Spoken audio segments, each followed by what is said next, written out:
Hola chicos, muy buenos días. Espero que hayan tenido un buen fin de semana largo, que lo hayan pasado bien, que hayan descansado. Ya estamos en el último tirón antes de las vacaciones, así que bueno, hay que hacer el último esfuerzo, ¿sí? Eh, Hoy vamos a conversar en el encuentro de hoy sobre Don Quijote. Vamos a analizar sobre todo el primer capítulo y todo lo que introduce, ¿sí? Todo lo que está antes, específicamente hablando del inicio de la novela. Me refiero al prólogo, me refiero a todos los documentos que, que anteceden a la novela y que son realmente interesantes para analizar porque constituyen una gran diferencia con lo que estamos acostumbrados hoy en día, ¿no? ¿A qué me refiero? Bueno, hoy en día cualquiera puede editar un libro, cualquiera puede editar lo que quiera, ¿sí? Solamente, bueno, tiene que pagar a una editorial, ¿sí? Junta cierto dinero, cierto capital, presenta un borrador de su obra, sea un ensayo, una novela, un libro de cuentos, un libro de poemas, y la obra pasa por un proceso de corrección. Y bueno, luego de un tiempo la obra se edita, ¿sí? Eh, pero en la época de Don Quijote, ¿sí? En 1600, el proceso para editar una obra era diferente, era muy diferente al de hoy en día. Realmente era un proceso bastante engorroso, porque la obra tenía, el manuscrito, digamos, ¿verdad? Tenía que pasar por muchos filtros, muchos filtros. Lo leía los hombres del rey, ¿sí? Los allegados al rey, los duques, los condes, ¿sí? Escribanos de estas autoridades tenían que leer el manuscrito antes de ser publicado. Eh, es por eso que en la introducción nos vamos a encontrar con un documento real, un documento del rey, que, que autoriza a que la novela se publique. ¿Sí? Es un documento que va adjunto al principio de la obra. Fíjense qué diferente, insisto, ¿no? Muy distinto hoy en día. Hoy, digamos que los presidentes, ¿no? de las naciones, o los reyes de las naciones que continúan teniendo reyes, no tienen que leer cada novela que desea publicarse, ¿no? Uno es libre de publicar lo que quiera. Antes no era así. ¿Por qué no era así? Bueno, porque era costoso editar, no se podía editar cualquier cosa, sino que se pretendía que lo que saliera, lo que se publicara fuera algo con cierto peso intelectual, eh, y además, bueno, que no... bueno, estaba la figura también de la Inquisición, ¿sí? Que estaba muy presente la Inquisición en Europa. De hecho, ciertos pasajes del Quijote fueron censurados por la Inquisición portuguesa, no porque dijeran algo que fuera en contra específicamente del cristianismo, porque como sabemos, como les conté en el video pasado, Cervantes era cristiano, sino que bueno, por ahí consideraban que había algunas cosas medio subidas de tono, un poco obscenas, y bueno, ponían tijera y cortaban el pasaje, ¿no? Entonces, bueno, por esas razones, por la Inquisición y porque se pretendía que lo editado tuviera un valor intelectual, el rey tenía que aprobar la publicación. Bueno, y además, por supuesto, ¿no? que lo que estuviese escrito no dijera nada, no diera ninguna idea políticamente incorrecta, digamos, ¿no?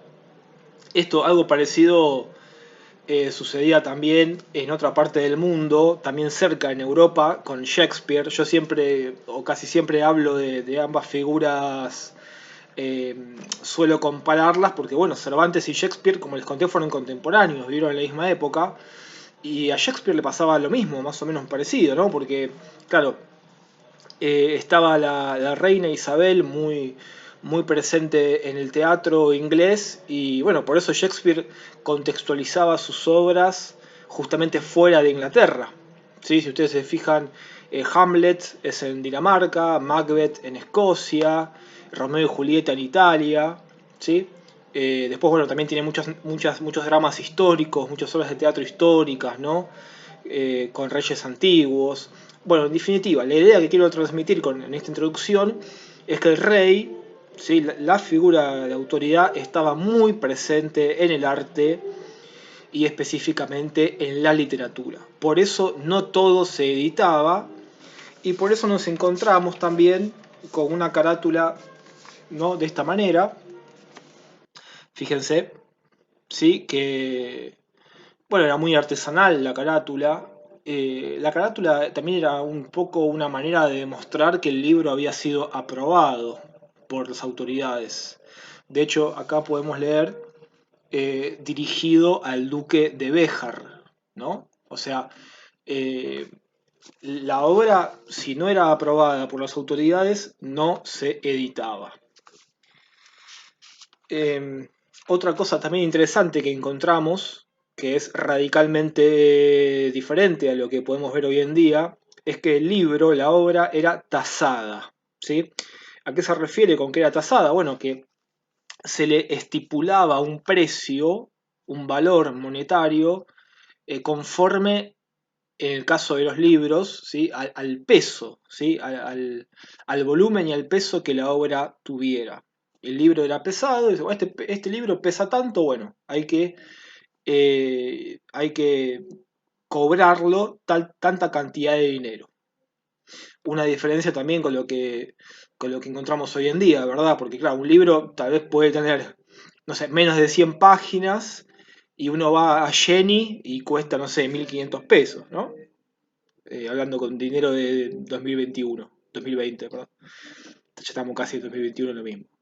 Va, si llegamos al 2021. Bueno, cuestión que como, como, como vemos son todas costumbres, ¿no? Y usos muy diferentes a la actualidad.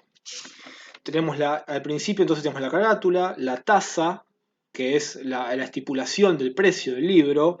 Después está los documentos reales, la autorización del rey, el visto bueno del rey. Y viene la parte de las dedicatorias. Esto era muy común también en la época que los autores, los escritores, dedicaran su obra a tal conde, a tal duque.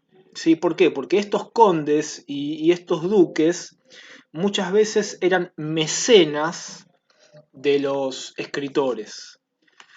¿Y qué es un mecenas? Bueno, el concepto de mecenas viene desde la antigüedad, desde la Grecia y la Roma antiguas. Un mecenas es quien solventaba, o sea, bancaba económicamente al artista, ya fuera pintor, poeta, escritor, ¿sí? El mecenas le pasaba, ¿no? Le daba una cantidad de dinero y con eso solventaba la obra artística, ¿no? Bueno, a cambio de esto, los artistas eh, los escritores solían agradecerles, ¿sí? Y les dedicaban unas palabras al principio de la obra. En este caso, Cervantes se dirige específicamente al duque de Béjar. Y después viene el prólogo, que de este prólogo se ha escrito mucho, se ha escrito mucho. Don Quijote tiene una bibliografía eterna, se ha escrito muchísimo sobre esta obra. Y el prólogo es muy importante porque Cervantes ya revela la intención de su novela, ¿sí? El para qué, la finalidad de su escrito. Y bueno, y él lo dice,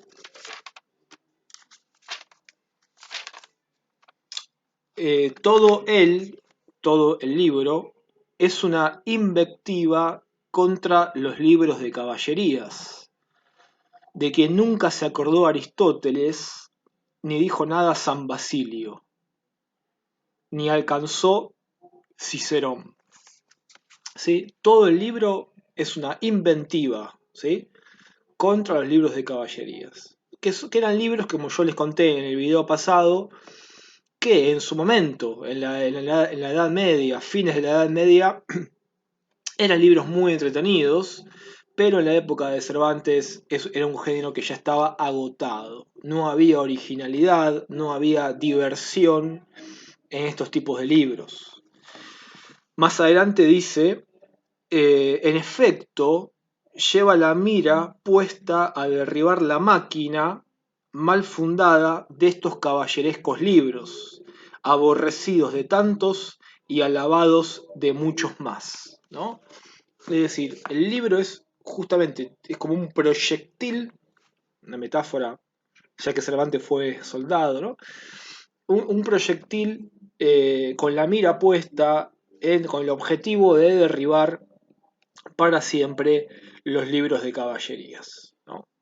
Eso también es un gesto muy moderno por parte de Cervantes, porque él escribe con la conciencia de hacer algo histórico, ¿sí? Dentro de lo que es, por supuesto, la historia de la literatura, ¿no? Él escribe eh, con una posición estética e ideológica definida. No escribe porque está aburrido, para pasar el tiempo. Como yo les conté en el video pasado, efectivamente él escribe para ayudar económicamente a su familia, pero desde el sentido estético hay una voluntad en Cervantes de atacar y de parodiar, de burlarse, de mofarse de los libros de caballerías. Bueno, luego de este prólogo, que está cargado de ironía, de hecho comienza las primeras palabras son desocupado lector, ¿no? Se dirige al lector como, bueno, como un hombre un poco con modestia de Cervantes, también con ironía. Dice, bueno, si vos lees Don Quijote es porque estás desocupado, él sí lo toma como que le ofrece a la gente un divertimiento, ¿sí? Sabe que el tono de Don Quijote es de burla, ¿sí? Él busca burlarse, busca también, hay un sentido estético en Cervantes, en el sentido de que también busca entretener, ¿sí? Esto va muy de la mano con el hecho de intentar acabar con los libros de caballería, porque los libros de caballería, gente, eran ilegibles, muy aburridos, ¿sí? Sobre todo, bueno, obviamente los últimos tiempos de los libros de caballería eran muy densos, llenos de artificios, llenos de cosas muy artificiales, muy... No iba más el género. Luego de este prólogo, sigue también algo muy común en los libros de la época, que era introducir una sección de poemas, eran unos poemas que estaban o dedicados a amigos del escritor, obviamente los amigos son los primeros que leen y que leían los manuscritos de las obras. Entonces el autor, ¿qué hacía? Le escribía unos poemas para agradecerle a los amigos, en un gesto, digamos, de camaradería. O también eran justamente los mismos amigos del poeta quienes escribían poemas sobre la obra y aparecían publicados en la introducción, digamos, ¿no? Obviamente, todos estos poemas que Cervantes escribe, él los escribe él, y también constituyen en sí mismos una parodia, una burla a esas costumbres, ¿sí? Bueno, luego de todo este cuerpo, ¿no? Este aparato de textos que conforman la introducción del libro, que son paratextos, ¿sí? Ya podemos usar las denominaciones de la transtextualidad que hemos visto, ¿no? Y si son paratextos, comenzamos ya con la novela. Y hoy nos vamos a detener pura y exclusivamente en el primer capítulo, ¿sí? Que hay mucho para decir. El primer episodio mm, nos presenta al personaje que nos va a acompañar a lo largo de toda la novela, ¿sí? A Don Quijote. Lo sitúa en tiempo y espacio, ¿sí? Aunque es un tiempo y un espacio bastante indeterminados, ¿no? En algún lugar de La Mancha, ¿no? No se sabe, cerca del pueblo de La Mancha, no hace mucho tiempo, ¿sí? Fíjense que esto mm, lleva como, genera como un efecto vago, un efecto indeterminado, ¿sí? Como si Don Quijote fuese un personaje un poco legendario, ¿sí? O sea, se cuenta, se dice, se cree que no hace mucho tiempo, en algún lugar por ahí, vivió este sujeto al cual le pasó esto, ¿sí? Como si Don Quijote fuese una figura un poco legendaria. Legendaria, pero, ojo, legendaria, pero que efectivamente tuvo una existencia, que existió. ¿Sí? Como yo les decía en la clase pasada, en el video pasado, el narrador más de una vez se va a preocupar, va a intentar dejar en claro que lo que él cuenta sucedió, ¿sí? Que él está dando un testimonio. Bueno, lo describe a este sujeto, eh, ¿sí? Que era un hidalgo, ¿sí? Esa es su clase social, que era un hidalgo.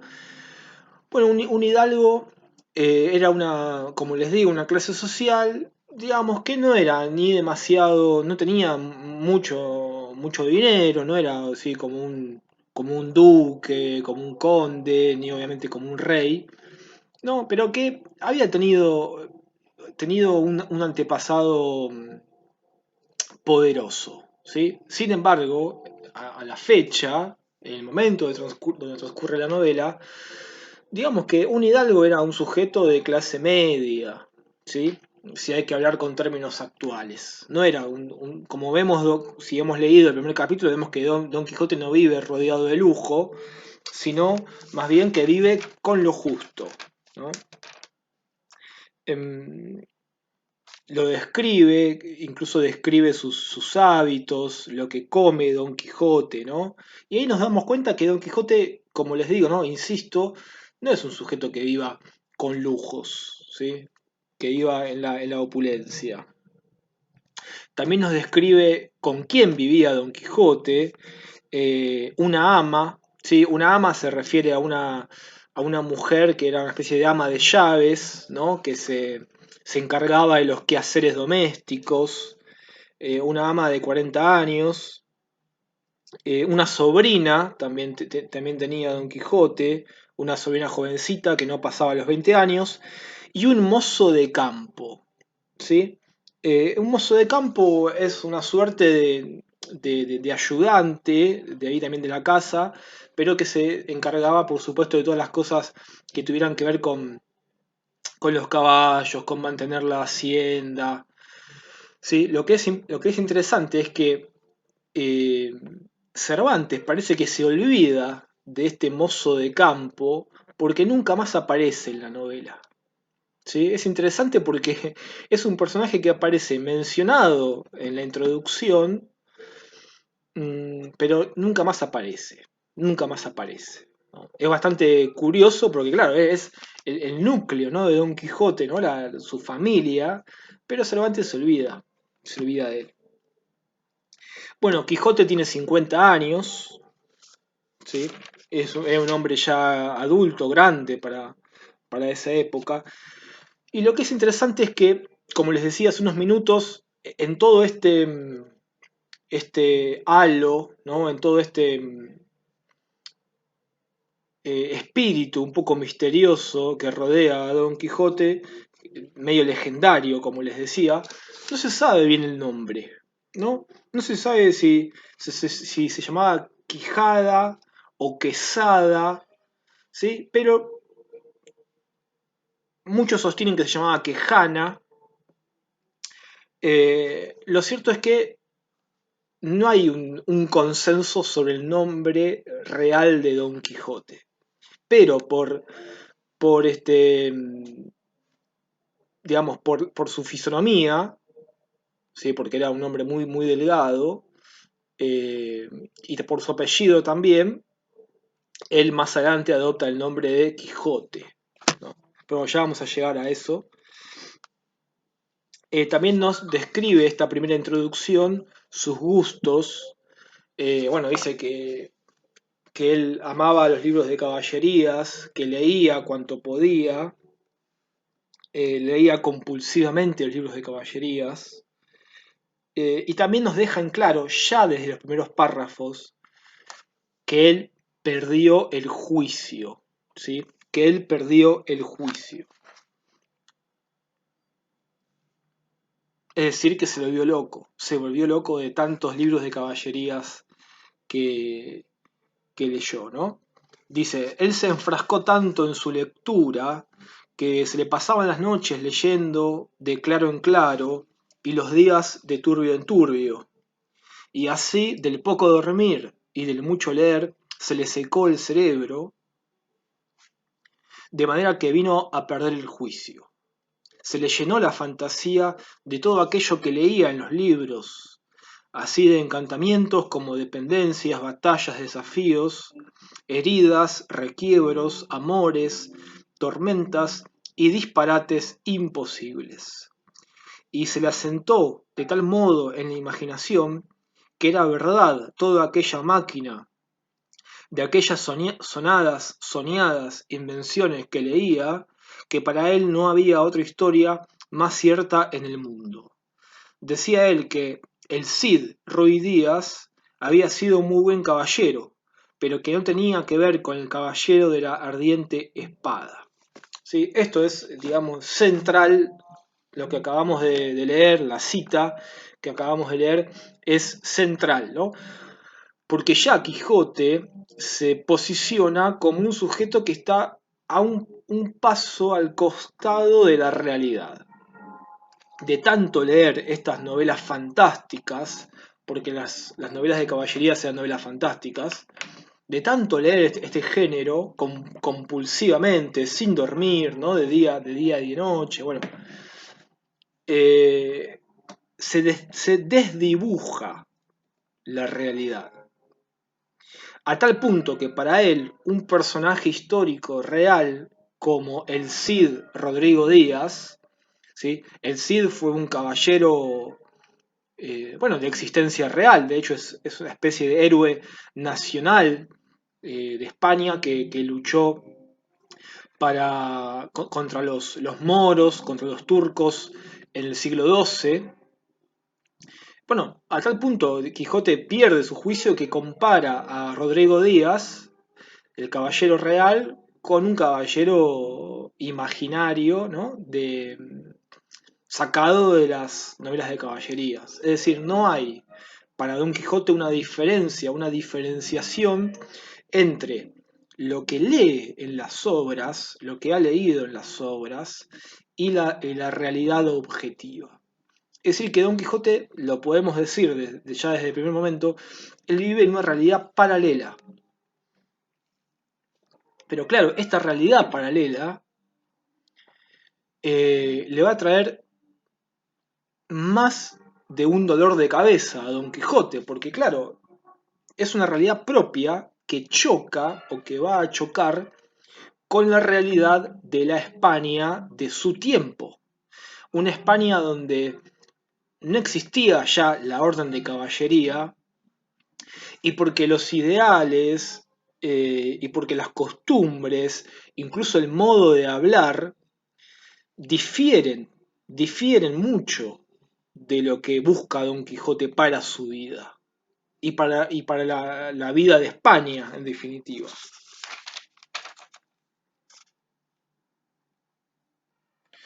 Esto está muy claro en la siguiente cita, que dice, en efecto, rematado ya su juicio, vino a dar en el más extraño pensamiento que jamás dio loco en el mundo, y fue que le pareció convenible y necesario, así para el aumento de su honra como para el servicio de su república, hacerse caballero andante e irse por todo el mundo con sus armas y caballo a buscar las aventuras y a ejercitarse en todo aquello que él había leído que los caballeros andantes se ejercitaban, deshaciendo todo género de agravio y poniéndose en ocasiones y peligros donde, acabándolos, cobrase eterno nombre y fama. ¿Sí? O sea, él pierde el juicio, lo deja bien claro el narrador, ¿no? Rematado ya su juicio, se le ocurre convertirse en caballero. Lo que es interesante es el motivo. Digamos que Quijote persigue un doble motivo. Por un lado, lo motiva o lo mueve un deseo de justicia, ¿no? Porque justamente el caballero era un hombre, era un soldado contratado por el rey para pelear en nombre del rey y defender los valores cristianos, ¿no? En el caso de España, los valores cristianos, ¿no? Entonces, bueno, Quijote busca eso, pero no hay que dejar pasar otro objetivo que también ha dado mucho que hablar y sobre lo cual se ha escrito mucho, que es que, claro, que él también busca fama, lo dice, busca fama y honra. Entonces, claro, pensemos, ¿no? Pensemos, Quijote es un hombre de 50 años, que para la época ya era un hombre entrado en años, soltero, no tiene gente, no tiene hijos a que cuidar, a quienes cuidar, tiene una sobrina, pero ya es grande.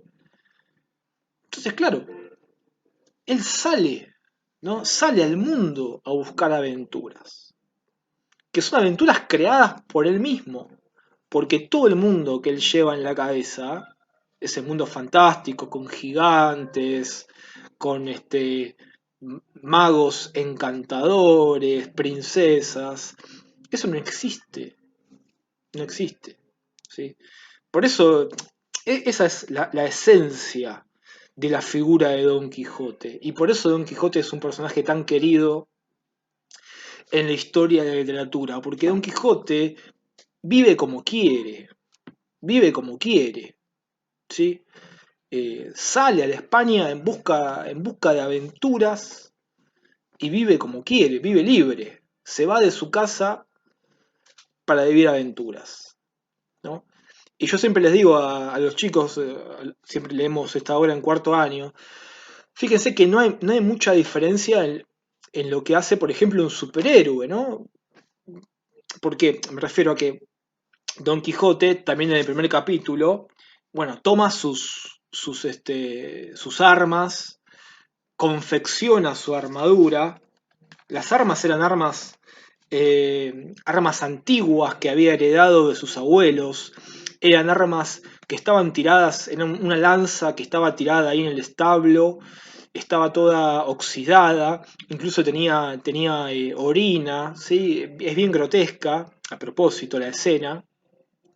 Don Quijote toma esa arma, eh, también confecciona una armadura con lo que tiene, se hace un casco con cartón, o sea, su figura, fíjense que está muy lejos de portar la dignidad de un caballero andante. Todo lo contrario, Quijote se asemeja más a un viejo ridículo que a un caballero medieval. Pero lo que quería llegar era que, fíjense que no hay mucha diferencia en lo que hace tal vez un superhéroe, ¿no? Bueno, Batman, Spider-Man, cualquiera que pensemos, también confecciona, ¿no? Una identidad, un alter ego, ¿no? Una otra identidad para salir al mundo, para intentar arreglar el mundo, ¿no? Digamos que todo héroe lleva implícito ese ideario, ¿no? Salir al mundo a arreglar el mundo. Quijote busca lo mismo, aunque también, hay que decir la verdad, quiere un poco de fama, busca hacerse famoso. Bueno, a lo largo del primer capítulo, entonces, Quijote se va haciendo a sí mismo. Esto es muy importante. Quijote se inventa a sí mismo. Esta persona de 50 años, que no sabemos su nombre, no sabemos si se llama Quejana, Quesada. Bueno, este sujeto se inventa, se pone el nombre Quijote. Toma también su caballo, porque no hay caballero andante justamente sin un caballo, que por supuesto no es un caballo súper poderoso, recontratuneado, no, es un caballito que tiene ahí un rocín, ¿sí? Que un rocín es un caballo flaquito. eh, Toma las armas, que como les decía recién son armas que dan pena más que infundir respeto. eh, y se bautiza a sí mismo Don Quijote de la Mancha. Todo esto lo hace eh, siguiendo al pie de la letra la estética, ¿no? De lo que es el género de caballería. Don Quijote actúa, todo lo que hace, lo hace porque lo ha leído que otros caballeros también lo hacían, ¿sí? Digamos que su proceder siempre está basado en lo que ha leído. Eh, y eh, por último, no puede haber un caballero andante que salga al mundo a buscar aventuras eh, sin una amada, sin una mujer a la que amar y por la cual pelear. Claro, como Don Quijote es soltero, si no tiene, ¿qué hace él? Se acuerda de una chica de la cual estaba enamorado años atrás, Aldonza Lorenzo se llama esta mujer, que esta mujer Aldonza, la verdad que ni le pasaba, no le pasaba ni cabida a Don Quijote, no le daba ni la hora, pero él se agarra, digamos, de ese recuerdo, evoca ese recuerdo y transforma a Aldonza, que no lo registra, en Dulcinea, Dulcinea del Toboso, ¿no? Fíjense cómo esta es una de las cosas más interesantes que tiene Don Quijote como personaje, que él transforma la realidad, ¿sí? Transforma la realidad. Eso es un dato, un constituyente clave en la novela, ¿sí?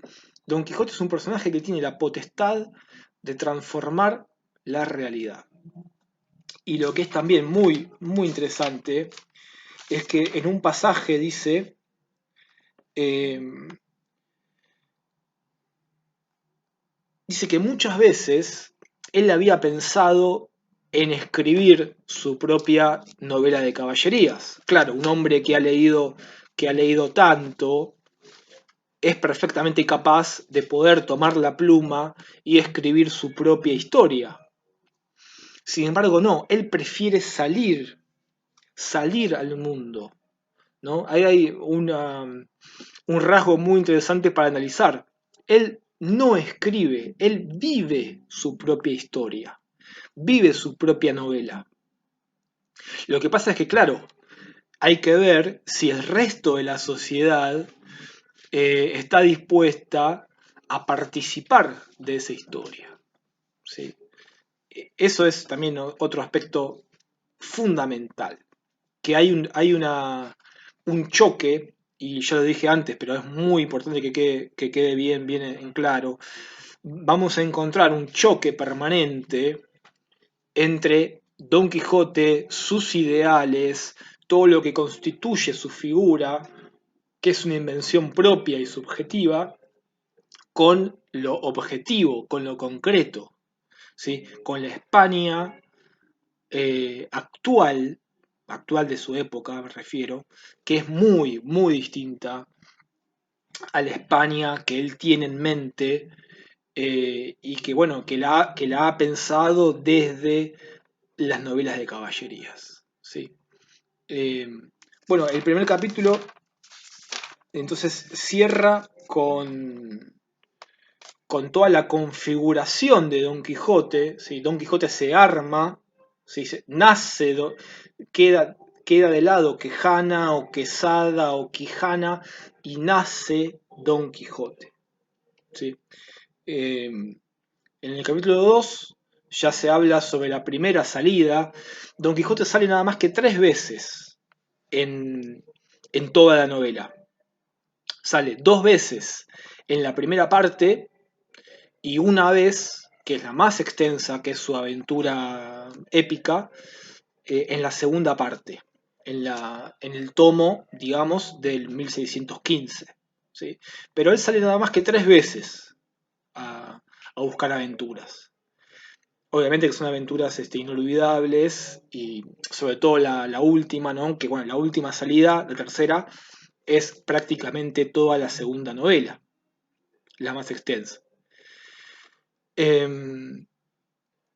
Bueno, como actividad, les dejo algo que me pareció interesante. Me gustaría que, como les dije, Don Quijote se olvida de este mozo de campo, se olvida de este muchacho que lo ayudaba a él, ¿no? En las tareas. Entonces, como se olvida, se me ocurrió que ustedes pueden escribir un relato desde la perspectiva de este mozo, de este pobre personaje olvidado, eh, un relato en el que este mozo cuente cómo vio la transformación de su amo, ¿sí? Cómo vio la transformación de Quejana o Quesada o Quijana en Don Quijote, ¿no? ¿Qué vio él? ¿Cómo fue cambiando Don Quijote? ¿Qué hizo Don Quijote? ¿No? Eh, sí, un texto promedio 3 carillas. Pueden también, si han leído, si han avanzado más allá del capítulo primero, por supuesto, incluir datos, ¿sí? De esos capítulos. Eh, todo lo que sea necesario es bienvenido para que enriquezca el texto de ustedes, ¿sí? Pero sería un relato breve donde el mozo cuente la transformación de Don Quijote, ¿sí? Esa es la consigna puntual. Bueno, espero que no los desanime la distancia que nos separa, sobre todo desde el punto de vista lingüístico, ¿no? O léxico, con esta obra. Es una novela fascinante, que bueno, tiene resonancia hasta hoy en día. Yo hoy por hoy estoy leyendo esta novela, que es actual, ¿sí? Es una novela de un escritor, es norteamericano, pero tiene raíces eh, de la India, en la India. Y bueno, es un Quijote que se vuelve loco por mirar la tele. Fíjese que ahí está Quijote, ¿no? Con una notebook. Y está buena, zafa la novela. Pero más que nada se las presento para que vean que Don Quijote está siempre presente, siempre presente. 2020, y sigue siendo una obra de referencia, ¿sí? Y lo va a seguir siendo, definitivamente. Así que bueno, cualquier pregunta, cualquier duda que haya quedado, la plantean en el foro. Y bueno, la actividad, ya les digo la fecha cuando deberían entregarla. También lo voy a escribir ahí. ¿Sí? Bueno, cuídense. Espero que anden muy bien. Adiós.